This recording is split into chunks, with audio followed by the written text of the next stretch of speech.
ஒரு வரி. பலர் 30 வயதிலேயே இறந்து விடுகிறார்கள். ஆனால் 75 வயதில்தான் புதைக்கப்படுகிறார்கள்.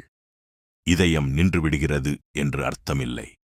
அவர்கள் காலையில் எழுகிறார்கள், வேலைக்குப் போகிறார்கள், சம்பளம் வாங்குகிறார்கள், சாப்பிடுகிறார்கள், தூங்குகிறார்கள், குடும்பத்தோடு புகைப்படம் எடுக்கிறார்கள். வெளியே பார்த்தால் உயிரோடுதான் இருக்கிறார்கள். ஆனால் உள்ளே ஆர்வம் இல்லை, கனவு இல்லை, சந்தோஷம் இல்லை. வாழ்வதை மட்டும் எப்போதோ நிறுத்திவிட்டார்கள். அதற்கு முதல் காரணம் தவறான உறவுகள். ஒரு காலத்தில் உயிருக்கு உயிராக காதலித்த 2 பேர் இப்போது ஒரே வீட்டில் இருக்கிறார்கள். ஆனால் ஒரே வாழ்க்கையில் இல்லை. ஒரே வீடு, ஒரே படுக்கை, ஒரே குடும்பப் புகைப்படம். ஆனால் அன்பு இல்லை, நெருக்கம் இல்லை, சில நேரங்களில் மரியாதை கூட இல்லை. பேசினால் சண்டை, பேசாமல் இருந்தால் பல நாள் மௌனம். வெளியே மட்டும் நாங்கள் நன்றாக இருக்கிறோம். ஏன்? குழந்தைகள் இருக்கிறார்கள். இத்தனை வருடம் ஒன்றாக இருந்துவிட்டோம். குடும்பம் என்ன சொல்லும்? மக்கள் என்ன நினைப்பார்கள்? ஒரு நாள் மாறிவிடுவார். ஆனால் அந்த ஒரு நாள் வராமலேயே வாழ்க்கை முடிந்துவிடலாம். இங்கே ஒரு மக்கியவெல்லிய உண்மை. அன்பு இல்லாத இடத்தில் பழக்கம் காதல் போல நடிக்க ஆரம்பிக்கும். சில திருமணங்கள் காதலால் நீடிப்பதில்லை, தனியாகி விடுவோமோ என்ற பயத்தால் நீடிக்கின்றன.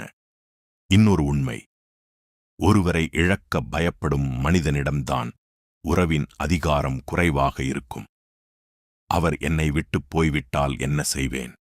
இந்த பயம் வந்துவிட்டால் நீ அவரை காதலிப்பதைத் தாண்டி உன் வாழ்க்கையின் கட்டுப்பாட்டையே அவரிடம் கொடுக்க ஆரம்பிக்கிறாய்.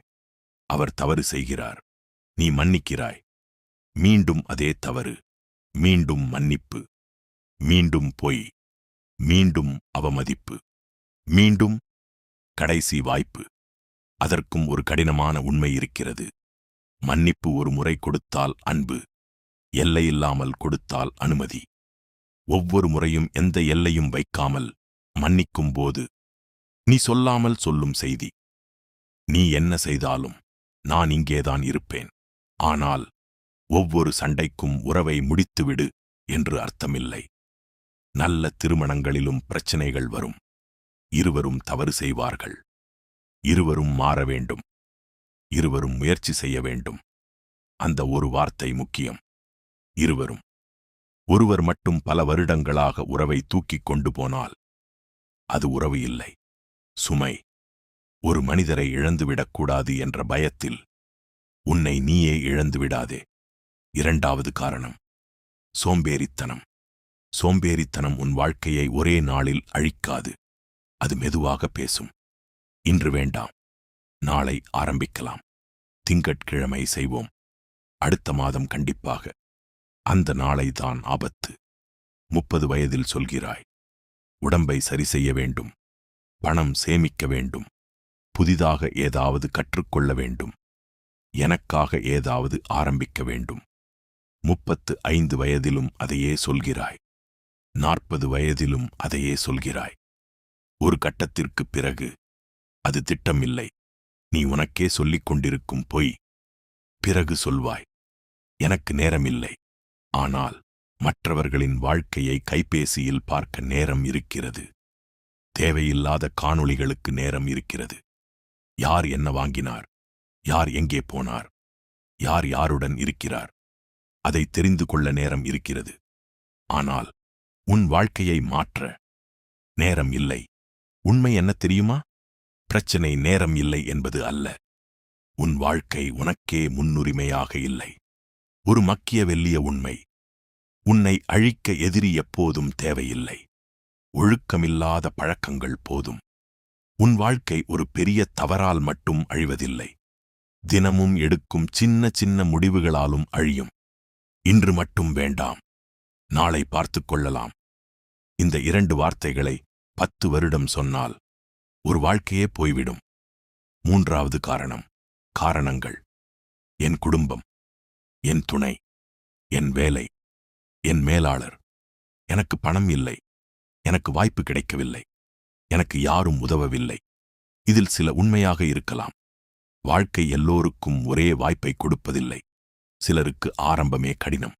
ஆனால் இந்த உண்மையை புரிந்து கொள். உன் வாழ்க்கை இப்படி ஆனதற்கு யார் காரணம் என்பது வேறு. இனிமேல் அதை மாற்றுவது யாருடைய பொறுப்பு என்பது வேறு. யாரோ உன்னை ஏமாற்றி இருக்கலாம். யாரோ உன்னை காயப்படுத்தி இருக்கலாம். யாரோ உன் நேரத்தை வீணாக்கி இருக்கலாம். அது அவர்களின் தவறு.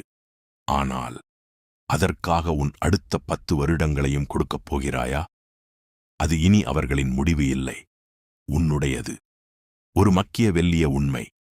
உன் வாழ்க்கையின் பொறுப்பை மற்றவர்களிடம் கொடுத்துவிட்டு அதன் அதிகாரத்தை மட்டும் உன்னிடம் வைத்திருக்க முடியாது. எல்லாவற்றிற்கும் மற்றவர்களை குறை சொல்லிக் கொண்டே இருந்தால் உன் வாழ்க்கையை மாற்றும் அதிகாரத்தையும் அவர்களிடமே கொடுத்து விடுகிறாய். அதனால்தான் பொறுப்பு என்பது தண்டனை அல்ல, பொறுப்பு என்பது அதிகாரம். இதுதான் ஏற்றுக்கொள்ள மிகவும் கடினமான உண்மை. உன்னை காப்பாற்ற யாரும் வரப்போவதில்லை. ஒரு நாள் யாரோ வந்து உன் திருமணத்தை சரிசெய்து, உன் உடலை மாற்றி, உன் பணப்பிரச்சனையை தீர்த்து, உன் சோம்பேறித்தனத்தை நீக்கி, உன் கனவை நிறைவேற்றி, உன் வாழ்க்கையை உனக்காக வாழ்ந்து கொடுக்கப் போவதில்லை. யாரும் வரமாட்டார்கள். நீதான் எழ வேண்டும். நீதான் முடிவு எடுக்க வேண்டும். நீதான் முதல் அடியை எடுக்க வேண்டும். அது கொஞ்சம் பயமாக இருக்கலாம். ஆனால் அதில்தான் நல்ல செய்தியும் இருக்கிறது. உன்னை காப்பாற்றும் பொறுப்பு உன்னுடையது என்றால் உன் வாழ்க்கையை மாற்றும் அதிகாரமும் உன்னிடம்தான் இருக்கிறது. 30 கடந்துவிட்டதா? பரவாயில்லை. 40, 50, அதுவும் பரவாயில்லை. தாமதமாக ஆரம்பிப்பது தோல்வி அல்ல. ஆரம்பிக்காமலே வாழ்ந்து முடிப்பதுதான் தோல்வி. உறவு சரியில்லையா? உண்மையை எதிர்கொள். பேசு. இருவரும் முயற்சி செய். தேவைப்பட்டால் உதவி பெறு. ஆனால் பயத்திற்காக மட்டும் முடிந்து போன உறவுக்குள் உன் மீதமுள்ள வாழ்க்கையை புதைக்காதே. உடம்பை மாற்ற வேண்டுமா? ஆரம்பி. பணம் சேமிக்க வேண்டுமா? ஆரம்பி. ஒரு கனவு இருக்கிறதா? ஊக்கம் வரும் வரை காத்திருக்காதே. வேலை செய். ஊக்கம் ஒரு உணர்ச்சி. இன்றிருக்கும், நாளை இருக்காது. ஆனால் ஒழுக்கம் மனம் இல்லாத நாளிலும் உன்னை நகர்த்தும்.